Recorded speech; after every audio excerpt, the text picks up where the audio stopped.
Okay, over the next few minutes I'm going to show you the PRC Powerpad sketching. We're going to start here on the left, draw over 18. We're going to do a center hall colonial that's commonly built in the northeast area. Now, the key with the Powerpad is it doesn't have to be a contiguous line like an Etch-a-Sketch. You can stop here and then come all the way over here and then start measuring there.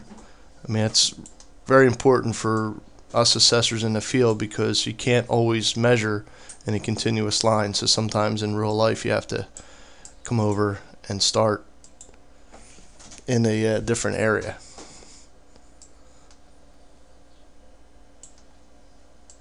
Okay.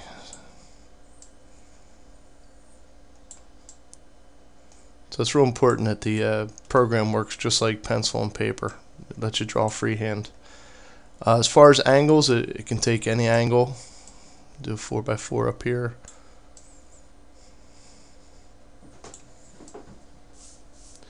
And our label descriptions over here with the current CAMA that this is working on, they're recognized over here. So 2SB would be 2-story over basement.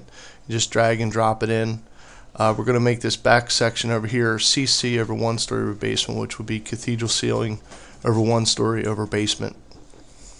Now I can come up here in the front foyer. A lot of times they have the ins and outs for like where the closets are and the entry. And again, I can drag it over and label it as I go. Let's put on an attached garage. Have it come out 4 feet.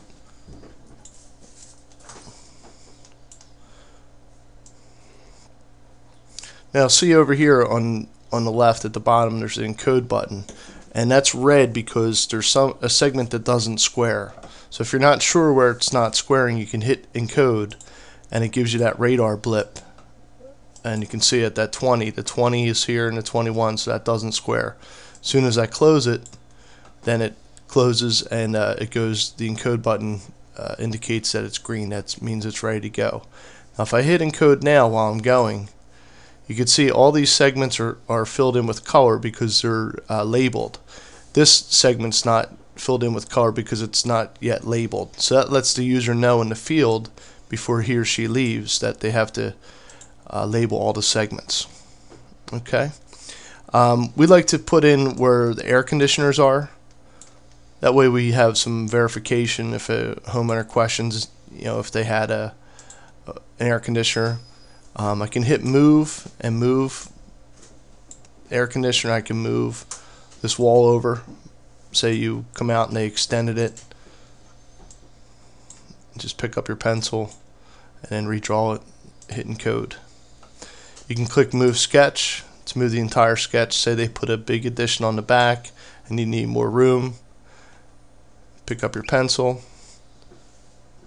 and let's draw a wood deck in the back.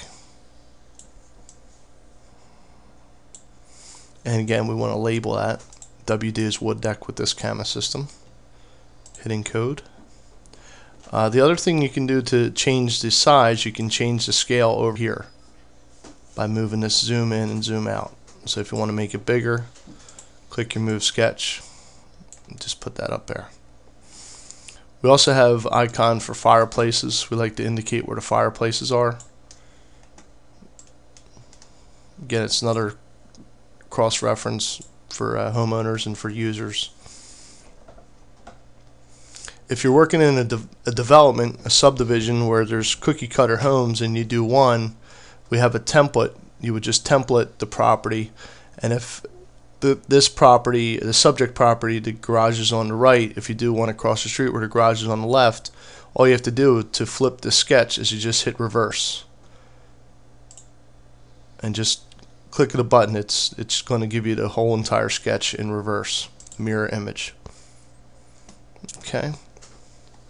And say if again it's easy to edit going forward. Say someone takes out a permit and they want to extend their garage. You go out and currently it's 22, but they've increased the size.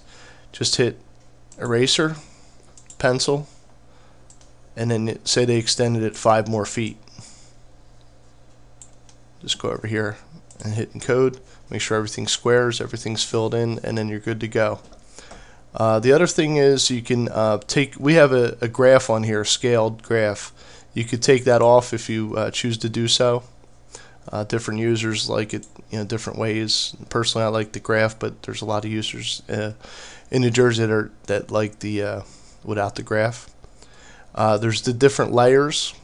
A lot of times they'll float a segment above like a second floor or above a garage.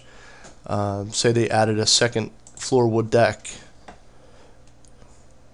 So you hit the second level just like I did, and then you have your pencil ready, and then you can draw a wood deck. Say it's 11 by 22.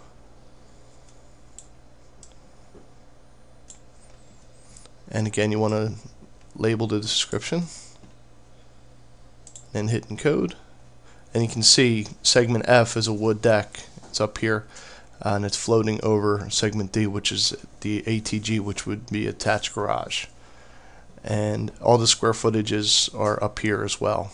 We found that if you put the square footages in the segments, it kind of gets a little jumbled up, so it became a lot better to in appearance to label the descriptions by letter and then put the actual square footages up here.